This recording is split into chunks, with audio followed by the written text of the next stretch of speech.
Bismillahirrahmanirrahim. Assalamualaikum warahmatullahi wabarakatuh.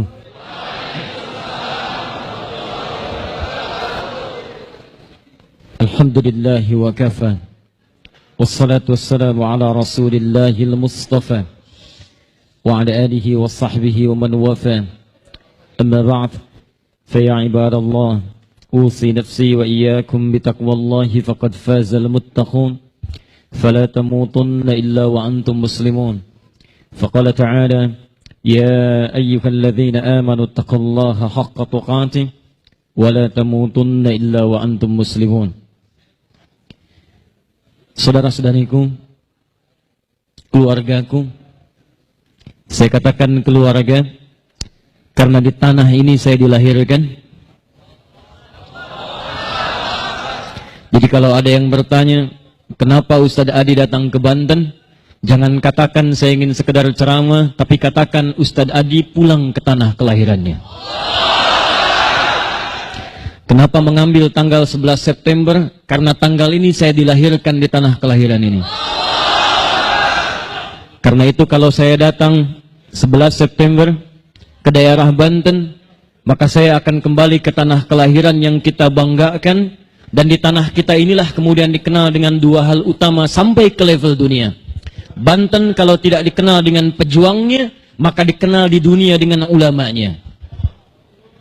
Saudara-saudara sekalian, keluargaku yang mulia, sudah tercatat dalam sejarah bahwa di antara ulama-ulama besar yang tumbuh di Nusantara, terkhusus di Indonesia, sampai dengan bahkan datang ke Mesir, sampai dengan bahkan datang ke wilayah Arab, di antara guru besar mereka seluruhnya adalah satu yang kemudian diabadikan namanya, diangkat menjadi Imam Masjid Al-Haram, ditulis berbagai karya tulis ilmiah tentang biografinya, adalah terlahir di tanah Banten, terkhusus dari wilayah Serang, dari daerah Tanara.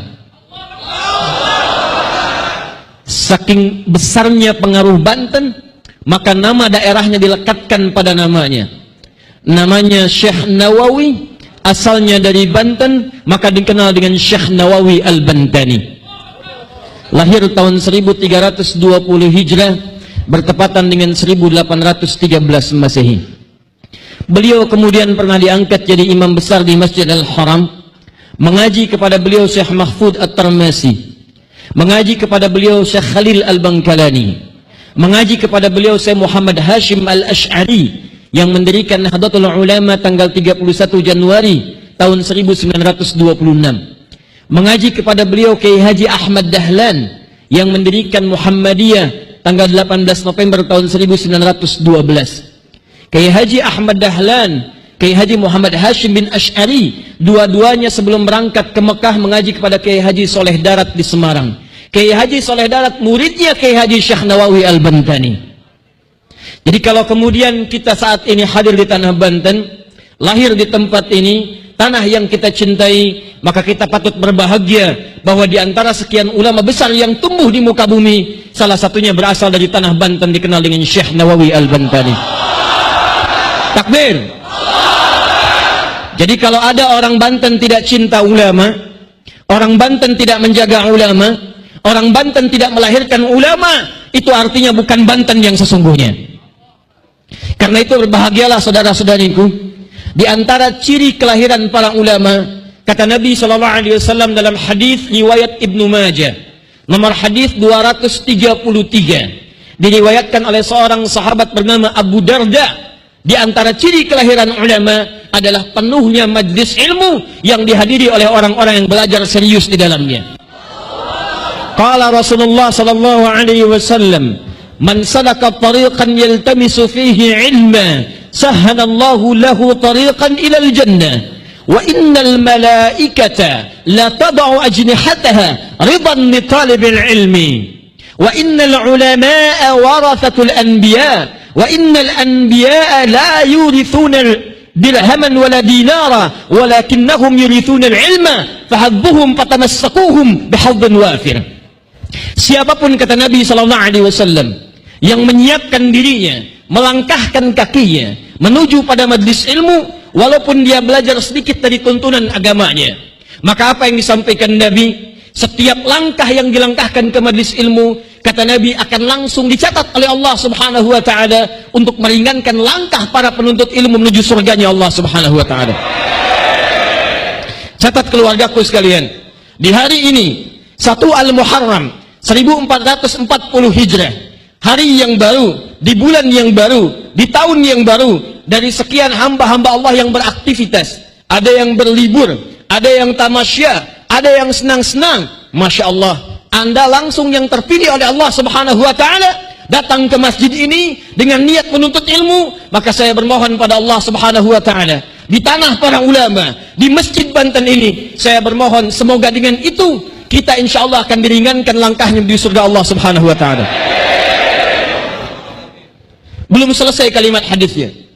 Wa innal malaikata la tabau ajnihataha ridan li talibil ilmi. Kalau para penuntut ilmu mengetahui sejak dia berangkat dari rumahnya atau tempat dia tinggal, maka malaikat sudah membentangkan sayapnya memberikan ridha kepadanya. Allahu Akbar. Ini masih untung nih, malaikatnya tidak ditampakkan. Coba kalau ditampakkan. Ada yang begitu, ada yang berangkat sudah melihat malaikat Jibril di sampingnya. Allah. Itu yang kelihat kalau Jibril, kalau malaikat Israel repot kita. Karena itu malaikat dibuat gaib supaya nyaman kita menikmatinya. Ridha li talibil ilmi, ridha diturunkan. Kata para ulama, kalau ridha malaikat diturunkan maka 3 yang diberikan. Ridha malaikat bermakna 3 ma'ani. Ridhanya malaikat turun 3 makna. 1, qad ya'ti bimakna al-istijabati min ad-du'a. Bisa berarti jawaban, mengaminkan doa-doa yang kita mohonkan. Karena itu saya pesankan, dimanapun Anda mengaji, ustadz manapun yang mengisi, ketika akan berangkat ke majlis ilmu, isi dengan doa, isi dengan salawat pada Nabi SAW. Maka ketika Anda bermohon kepada Allah, kata Nabi SAW langsung mengatakan ridwan li talibil ilmi, maka seketika doanya diaminkan oleh para malaikat. Barangkali ini cara Allah mengabulkan doa-doa yang pernah Anda mohonkan, tapi barangkali belum didapatkan hasilnya. Ada yang minta anaknya di penghafal Quran, ada yang minta disukseskan, ada yang minta rezekinya dimurahkan, ada yang minta macam-macam ingin diberikan. Maka boleh jadi saat inilah kemudian Allah memperkenankan hadir di sini untuk mengabulkan doa-doa kita semua insyaallah. 2, tidak disebutkan ridha lil malaika atau ridha minal malaikah kecuali menunjuk pada makna yang kedua, yaitu talabul maghfirah minallahi subhanahu wa ta'ala. Permohonan malaikat kepada Allah untuk mengampuni seseorang yang diberikan ridha itu. Kata Nabi, orang yang berangkat ke majlis ilmu akan diberikan ridha langsung oleh malaikat. Kata para ulama, di antara makna ridha adalah ampunan. Permohonan ampunan yang ditujukan kepada Allah langsung dari malaikat. Jadi begitu Anda berangkat tadi, di perjalanan Anda menuju kemari, sampai duduk di majlis ini, maka malaikat mengatakan kepada Allah, ya Allah ampuni si fulan, ya Allah ampuni si fulan, ya Allah ampuni si fulan. Karena itu tercatat dalam hadis sahih bahwa seorang pemaksiat, ahli maksiat, kalau sekarang ada yang pernah maksiat, sudah ketinggalan jauh, sudah keduluan oleh orang yang pernah bermaksiat ini. Dia pernah membunuh, tidak tanggung-tanggung, yang dibunuh 100 orang. Saya ulang, tidak tanggung-tanggung, yang dibunuh 100 orang. Bunuh orang pernah, mabuk sudah biasa, berkelahi sudah jadi harian. Jadi kalau ada orang Banten yang hadir di sini, tiap hari masih senang berkelahi, dia terlambat, sudah ada yang duluan. Dan ini lebih jagoan. Kalau ada yang datang ke sini pernah mabuk, dia terlambat, keduluan, dan ini lebih jagoan. Ini bunuh orang 100 orang, mabuk hampir tiap hari, berkelahi tidak terhitung, tapi sayangnya Allah kepada setiap hambanya selalu ada kesempatan untuk kembali kepada Allah subhanahu wa ta'ala. Satu kali terfikir untuk berubah, datang kepada seorang syekh, saya ingin berubah jadi orang baik, saya ingin hijrah, kata orang ini. Kata ulama ini disampaikan, Masya Allah, tidak ada orang yang tidak punya peluang jadi orang baik. Kamu itu sebetulnya baik, kamu sebetulnya baik, kamu menjadi begini bukan kamu tidak bisa baik, tapi lingkungan kamu yang membuat kamu tidak bisa berubah baik. Pindah kamu ke tempat itu, belajar dulu kepada Syekh Fulan, datangi majlis ilmunya. Datang ke majlis ilmu, belajar darinya, perbaiki dirimu, baru kembali ke tempat kamu asal untuk berdakwah kepada mereka. Teman-teman sekalian, saudara-saudari keluargaku, berangkat orang ini ke majlis ilmu, di jalan dia isi dengan taubat. Ya Allah, ampuni saya ya Allah. Ya Allah, ampuni saya ya Allah. Astagfirullah, astagfirullah, astagfirullah. Jalan dia ke majlis ilmu, malaikat memohonkan ampunan kepada Allah untuknya. Allahumma ighfir lahu ya Rabb. Allahumma ighfir lahu ya Rabb. Ya Allah, ampuni orang ini ya Allah. Ampuni orang ini ya Allah. Ampuni orang ini ya Allah. Baru sampai setengah perjalanan, belum sampai ke tempat tujuan, belum tiba di majlis ilmu, tiba-tiba maut datang lebih cepat dari apa yang dia duga. Wafat di jalan, meninggal di pertengahan, belum sampai ke majlis ilmu. Pembunuh 100 orang, mabuk hampir tiap waktu, berkelahi jadi mainan keseharian, mau berubah datang ke majlis ilmu, wafat di tengah jalan. Apa yang terjadi? Diterima taubatnya, diaminkan permohonan ampun dari malaikat tadi, turun kemudian berita dari Allah Subhanahu wa taala, saya sudah ampuni dia, dan langkah kakinya menuju majlis ilmu menjadi amalan pertamanya. Kata Allah, udkhulal jannah, siapkan dia untuk masuk ke dalam surga. Dari kisah ini turun kemudian ayat ke-100 dari surah An-Nisa. Quran surah keempat ayat yang ke-100. Posisi paling kiri sebelah bawah di mushaf. Perhatikan kalimatnya. Lihat ujung ayatnya.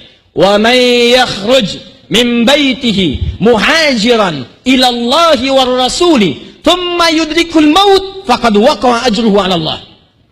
Siapa yang bertekad ingin berubah jadi lebih baik, baru dia keluar rumahnya pengen berubah, ingin ikut tuntunan Allah, ingin mengikuti teladan Nabi, tiba-tiba belum sampai ke tujuan, wafat jadi tengah jalan. Kata Allah, faqad waqa'a ajruhu 'ala Allah. Saya sudah tuliskan pahalanya, saya ampuni dosanya, saya siapkan surga untuknya. Saya tanya pada teman-teman yang ada di sini, siapa yang pernah bunuh orang? Ayo angkat tangan. Gak apa-apa, ngacung aja, nanti saya kasih tunjuk polisi. Ada yang pernah bunuh orang? Ada yang pernah mabuk di sini? Ada yang senang berkelahi di sini? Perhatikan saudara-saudariku, yang pernah bunuh 100 orang bisa masuk surga. Yang pernah mabuk bisa masuk surga. Yang pernah sering kelahi bisa masuk surga. Tekad dia datang ke majlis ilmu, belum sampai wafat di jalan, bisa masuk surga. Masa Anda yang tidak pernah bunuh orang, yang tidak pernah mabuk, yang tidak suka berselisih, sampai di majlis ilmu, sudah duduk, siap belajar, nggak bisa masuk surga. Jadi kalau ada di antara yang tidak, di antara kita yang tidak masuk surga, kata Nabi, bukan surganya yang tidak siap, dianya yang tidak pengen masuk. Kullu ummati sayadkhulunal jannah, kata Nabi. Semua umatku akan masuk surga. Illa man aba, kecuali yang tidak pengen. Karena itu saya bermohon pada Allah Subhanahu wa taala, barangkali langkah kita diringankan, bermacet-macet kita datang ke sini, mengharap kita mendapatkan ridha Allah Subhanahu wa taala, gerah kita rasakan, keringat mulai mengalir, kipas angin tidak ada, AC terbuka luas, tidak ada masalah. Yang kita mohonkan ampunan dari Allah Subhanahu wa taala. Baik. 2. Jangan pikirkan yang tidak ada, yang ada saja kita nikmati. Sudah. 3. Tidak akan datang seseorang ke majlis ilmu mendapatkan ridha malaikat kecuali ada bagian ketiga yang dilimpahkan oleh Allah Subhanahu wa taala. Ini yang saya minta Anda untuk mohonkan pada Allah. Wa talabur rahmata minallahi subhanahu wa ta'ala. Para malaikat akan memohonkan rahmat bagi para penuntut ilmu. Dan di antara sekian rahmat itu, teruskan hadisnya, boleh jadi di antara sekian penuntut ilmu itu ada yang diharapkan kemudian menjadi pewaris para nabi, yaitu menjadi para ulama. Maka hadisnya mengatakan, wa innal ulama'a warathatul anbiya. Maka para ulama itu mereka adalah pewaris para nabi. Bagaimana seseorang jadi ulama? Bagaimana seseorang jadi pewaris para nabi? Maka hadisnya memberikan isyarat ketika dia sudah menikmati pelajaran di majlis ilmu. Allahu Akbar. Dari sekian waktu yang berlalu di Banten ini, hari ini kita diberikan kebahagiaan, banyak berkumpul kita di majlis ini. Barangkali ini tanda-tanda dari Banten kita kirimkan untuk pesan pada dunia. Kita kirimkan pesan hari ini untuk dunia, bahwa dari Banten sudah siap insya Allah anak cucunya menjadi ulama-ulama masa depan. Takbir. Baik. Tapi tidak cukup dengan amin. Kita mesti belajar.